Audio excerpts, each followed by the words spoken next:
جہاں کہیں بھی تم رہو، یأتی بکم اللہ جمیعا، تم سب کو اللہ اکٹھا کر لائے گا۔ اور سنو، یہ ہم صرف دعویٰ نہیں، ان اللہ علی کل شیء قدیر، یہ پوزیشن ہے میری کہ میں ہر ممکن چیز پر قادر ہوں۔ تم دنیا کے کسی کونے میں بھی رہو، تم بیت المقدس کی طرف ضد کر کے صحابہ کو کہہ رہے ہو نماز پڑھو نماز پڑھو، بیس کیا ہے بیت المقدس کو قبلہ بنائے جانے کا؟ بیس کیا ہے؟ حکم خدا ہے، تو آج بھی حکم خدا ہی ہے کعبہ کو بنائے جانے کا، یہ آج بھی حکم خدا ہے۔ تو حکم خدا نہ مان کر کے پھر بیت المقدس کو ٹارگٹ بنانا، یہ کتنی بڑی بیوقوفی ہے۔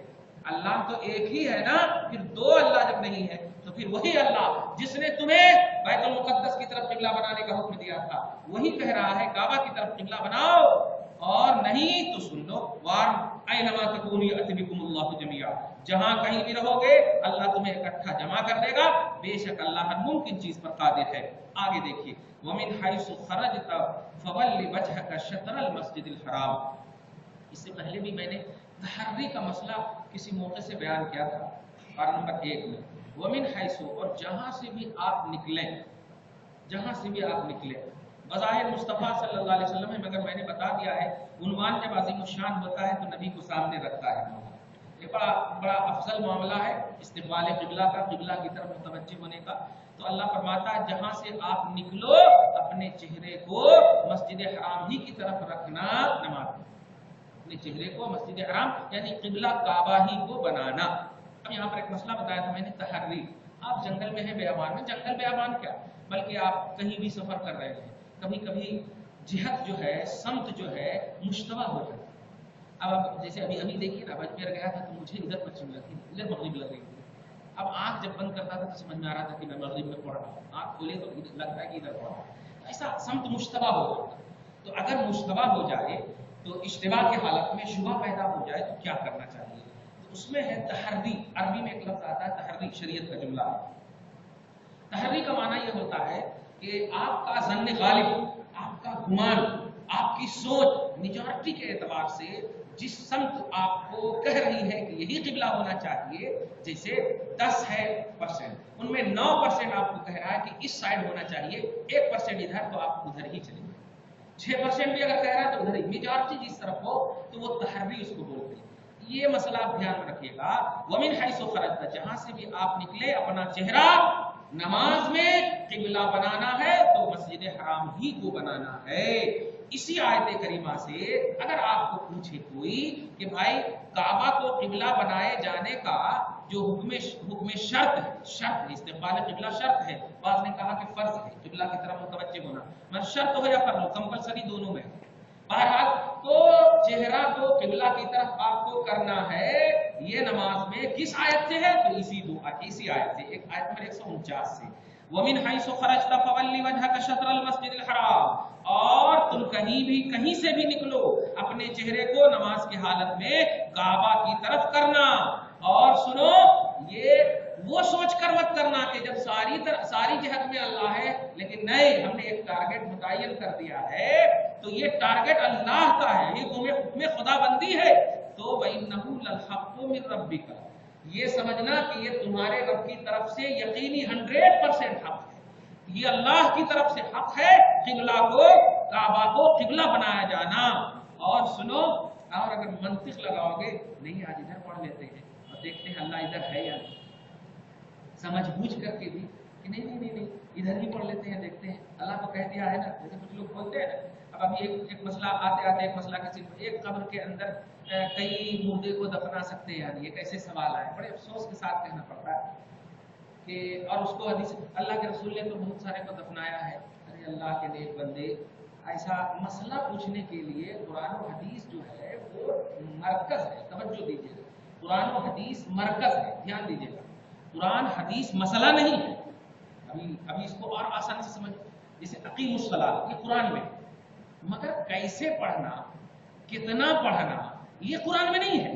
تو قرآن میں فرضیت صلاۃ ہے، قرآن میں ادائے صلاۃ، رکعات صلاۃ نہیں ہے، سمجھ رہے نا؟ تو اب قرآن جو بنا یہ بیسک آف اسلام کا بیسک ہے، یہ اس سے مسائل نکلیں گے، یہ مسئلہ نہیں ہے، قرآن مسئلہ نہیں ہے، اس سے مسئلہ نکلے گا۔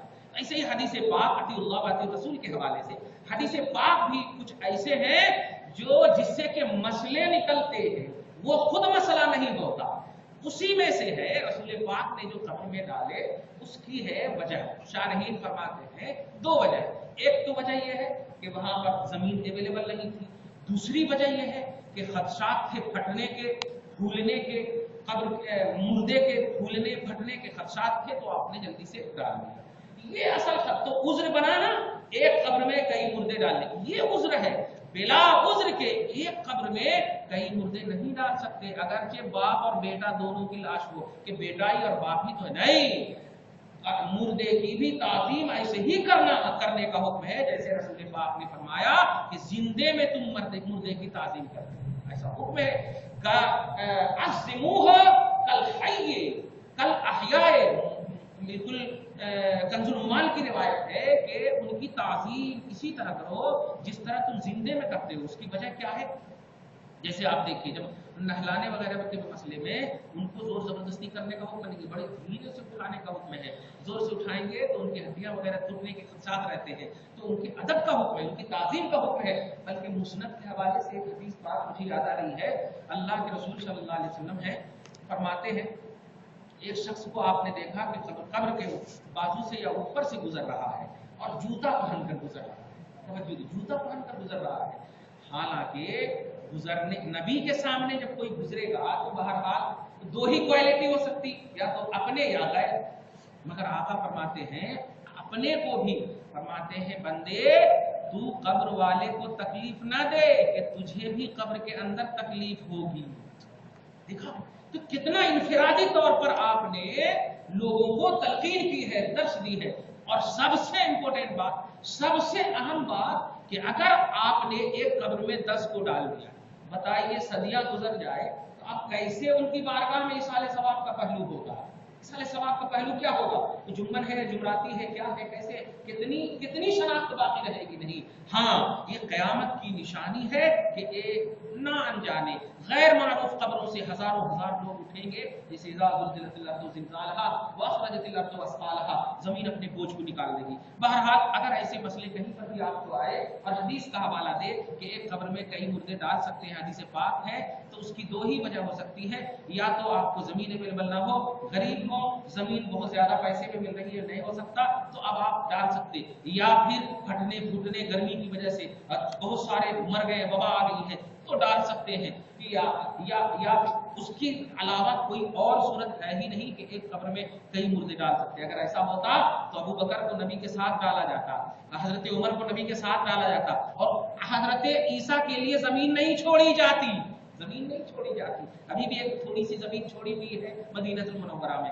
بہرحال ایسا آپ جواب دے دیں۔ آگے آپ دیکھیے ومن حیث خرجتا، تو تحری کا مسئلہ بتا رہا تھا، کہیں پر بھی آپ مشتبہ ہو جائے جہت قبلہ تو آپ من کر کے توجہ دیجئے، جس جانب آپ کا ظن غالب میجورٹی ذکر کی ہو جائے اسی کی طرف آپ نماز پڑھ لیجئے۔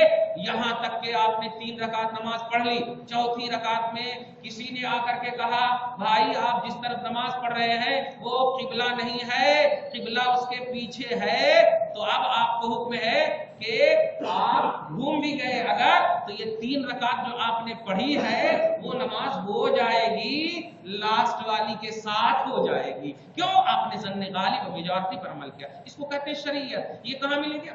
یہ آپ قرآن حدیث میں تلاشی تو کہاں سے ملتا ہے؟ اس کو مسئلے الگ ہوتے ہیں، مسئلے قرآن اور حدیث سے نکالے جاتے ہیں، قرآن و حدیث سے نکالے جاتے ہیں، قرآن حدیث مسئلہ نہیں ہوتا۔